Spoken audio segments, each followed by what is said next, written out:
جيت قلت لك انك تقدر تجيب اوردرات ببلاش وانت شغال كده من غير ما تاخد بالك، تصدقني؟ مش هتصدقني ليه؟ يعني ما فيش اي سبب ان احور عليك.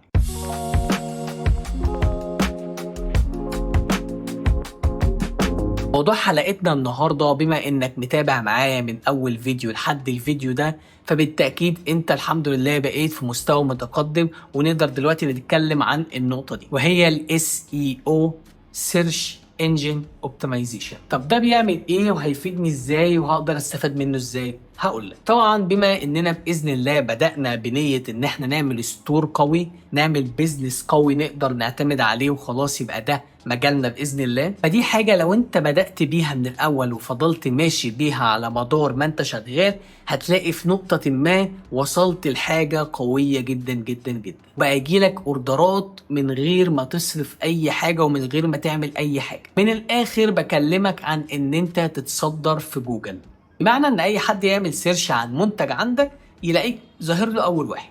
وبما اننا بنحب نتكلم دايما بامثله، هندي مثال. دلوقتي عندنا ساعة يد للرجال، طب ايه رأيك كده نكتب ساعة يد فاخرة ضد الماء في الإمارات؟ دي مش بقولك تضيفها صريحة كاسم المنتج، لا، هتلاقي عندك في أي منصة أنت شغال عليها زي مثلا يوكان، ايزي اوردرز، شوبيفاي، تلاقي عندك حاجة اسمها ميتا ديسكريبشن. دي ليها علاقة بالاس اي او.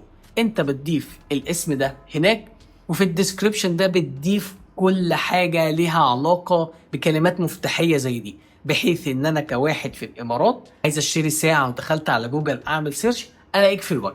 طب كلام جميل، عملت كده بس كده ولا في حاجة تانية؟ طبعا في حاجة تانية، وهي انت دايما لما بترفع الصور بتاعتك على الويب سايت بتعمل لها طبعا سيف من اي مواقع، من الواتساب، فبتلاقي وانت بترفعها مثلا لو بترفعها من الواتساب هتلاقي واتساب دوت جي بي جي مثلا، اسم الصورة 254338.bng.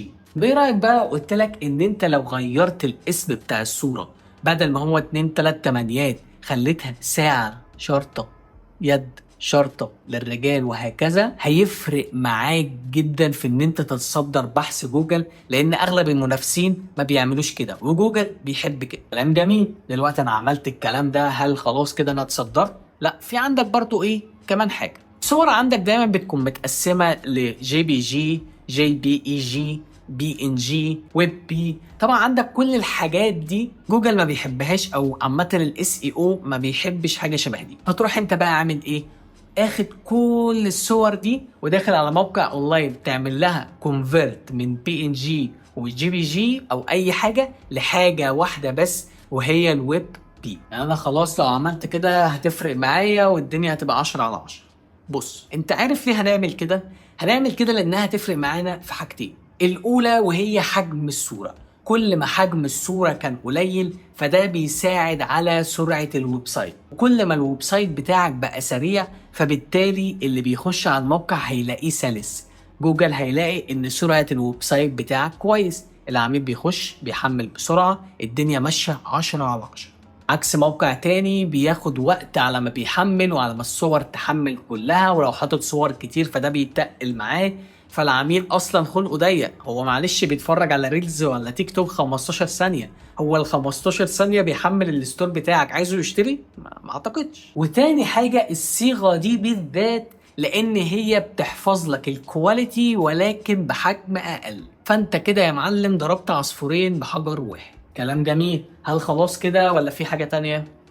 احنا قلنا بقى ايه؟ احنا قلنا احنا عايزين الستور بتاعنا يبقى رقم واحد، فما ينفعش يبقى رقم واحد وفي حاجات كده في ايدينا ان احنا نعملها بس مكسلين. معلش يعني انت مكسل على البيزنس بتاعك ما تبدأش. نتكلم دلوقتي بقى ايه على نقطة المقالات. دلوقتي لو انت متخصص في ادوات المنزل فانت تقدر بالمقالات دي تكتب ازاي تخلي البيت احسن بادوات معينة، انه والله لو استخدمت الاداة دي بالشكل ده بالطريقة دي، مع كلام طبعا مقال علاقة بالمنتج وعلاقة بماذا بعد المنتج وحل المشكلة وكلام اتعلمناه في الحلقات اللي فاتت. في النهاية بتكون ضايف لينك المنتج، بتكون ضايف زرار بينقل. كل الحاجات دي جوجل بيحبها، العملاء بتحبها، بس انت مش بتحبها. وفي النهاية ده طبعا مش كل حاجة، ده يعتبر الحاجات اللي نقدر نعملها او نهتم بيها، لان احنا مش متخصصين في الاس اي او.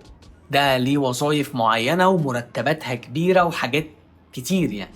وعارف طبعا ان محدش كلمك في النقط دي قبل كده، بس انا بقول لك دي نقط مهمة جدا.